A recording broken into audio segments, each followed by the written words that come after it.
Bonjour tout le monde, bienvenue sur ma chaîne Destinée. J'espère que vous allez tous et toutes très bien, que vous avez passé une semaine richement bénie. N'hésite pas à mettre en commentaire quelle est la bénédiction que tu as reçue du Seigneur, si peut-être tu as été épargné d'un accident ou je ne sais pas quoi. Juste n'hésite pas à commenter en bas ce que tu as vécu cette semaine pour qu'on soit tous édifiés.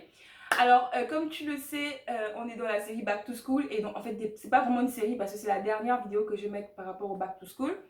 Et là, on va parler dans cette minute conseil de comment garder Dieu au centre de son année scolaire. À tout de suite.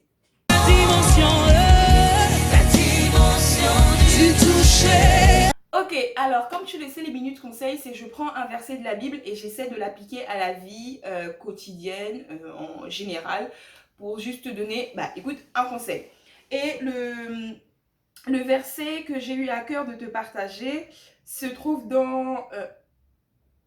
des fois, il est compliqué. Hein. Donc, le verset que j'ai eu à cœur de te partager se trouve dans Proverbe 15, 21 et surtout la version Martin que je trouve plus pointue qui dit « La folie est la joie de celui qui est dépourvu de sens, mais l'homme prudent dresse ses pas pour marcher. » Et je me suis dit « Mais Seigneur, pourquoi ce verset en fait ?» Et hier, pendant que j'étais en train de prier, j'ai regardé un peu les versions, les significations en hébreu et en grec. Alors donc la folie, donc c'est tout ce qui est donc la sottise, tout ce qui est vraiment insensé, des choses que l'on fait sans réfléchir. Ensuite, quand il dit est dépourvu de sens, sens ici, je vais vous mettre sur le côté tout ce qui est hébreu, latin, tout ça, enfin hébreu, latin, hébreu, grec. Et ici, la pensée de Dieu, quand il dit sens, c'est qui est dépourvu de l'esprit de Dieu, de la connaissance, d'une réflexion et d'une détermination. Donc, en gros, ce que le verset dit, c'est que le fait de faire des choses insensées, c'est la joie de celui qui est dépourvu d'esprit de Dieu, qui est dépourvu de connaissance, de réflexion ou même de détermination. Mais ensuite, le verset continue en disant « Mais l'homme prudent dresse ses pas pour marcher. » Et l'homme prudent ici, donc c'est la personne quand tu es prudent, c'est juste que tu essaies de faire des choses de sorte à ce que rien de mal ne puisse t'arriver. On est d'accord jusque-là? Tu me follow ou pas? Du coup, pour le Seigneur, lorsque on a notre année scolaire, on doit être prudent, on doit être intelligent dans le sens de comprendre ce que Dieu veut pour nous afin de dresser nos pas, afin de ne pas...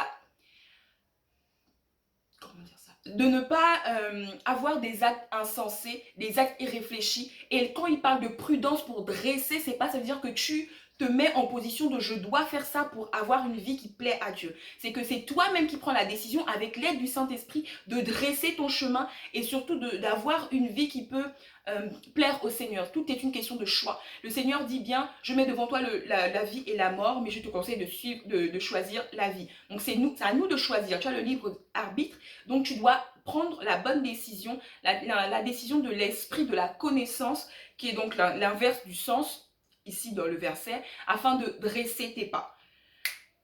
Donc voilà, c'est vraiment ce que j'avais à te partager aujourd'hui dans cette minute conseil.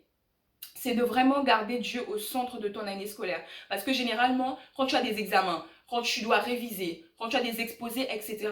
Et tu as tellement de choses à faire que parfois tu oublies de prier, tu oublies de t'investir dans ton service à l'église. Or, c'est Dieu qui te donne le souffle de vie pour faire ce que tu fais à l'école. Donc, il faut vraiment que malgré tout ce qui peut t'environner, tu puisses dresser tes pas afin de ne pas avoir des actes insensés et de garder Dieu au centre. Et c'est comme ça qu'il te donnera le courage, le souffle de vie et tout ce dont tu as besoin pour arriver à tes objectifs, à les atteindre, ok?